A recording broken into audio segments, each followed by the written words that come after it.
Hello viewers, welcome to my channel. Today we will learn nested for loop in Java. Now why do we need loops? Loops are required when a certain set of statements are repeated again and again. And nested for loop is for loop within for loop. Let us understand nested for loop through this example. Now suppose we want to print this pattern on screen using nested for. So there are 5 rows in this pattern and 5 columns in each row.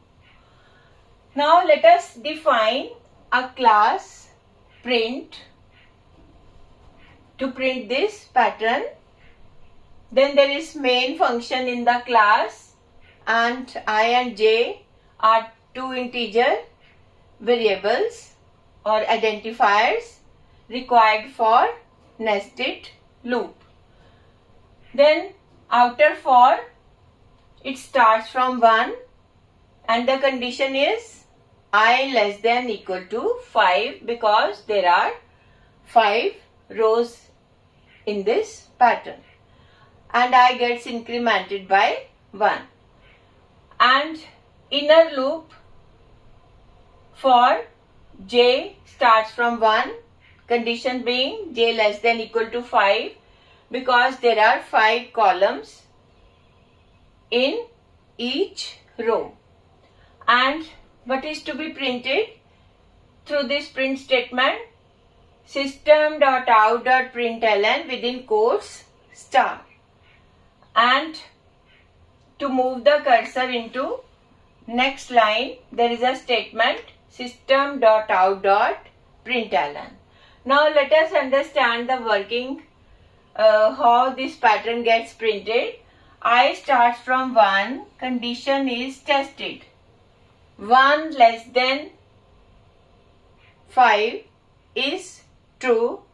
Then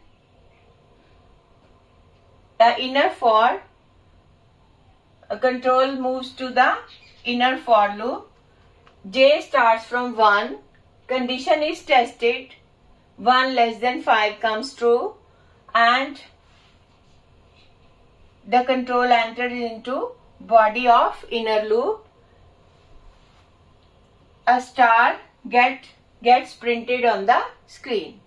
After printing one star on the screen, the control again moves to the update expression of the j loop, and j gets incremented by 1, j becomes 2, and again condition is tested, it comes true, again one more star gets printed, and this goes on till j becomes 6. When j becomes 6, the condition is tested and it comes false. Then the control comes out of this j loop and this statement is read by the compiler and the cursor moves to the next line. With this statement, cursor moves to the next line. Then I gets incremented by 1, means I becomes 2. And again condition is tested, again it comes true, again 5 stars of the row number 2 are printed, then again cursor moves to the next line and I becomes 3, again condition becomes true and all the stars of row number 3 get printed on the screen, and this goes on till I becomes 6 and condition becomes false, and we get this pattern printed on the screen using nested for. If this video is helpful, then please like the video and subscribe the channel. Thank you.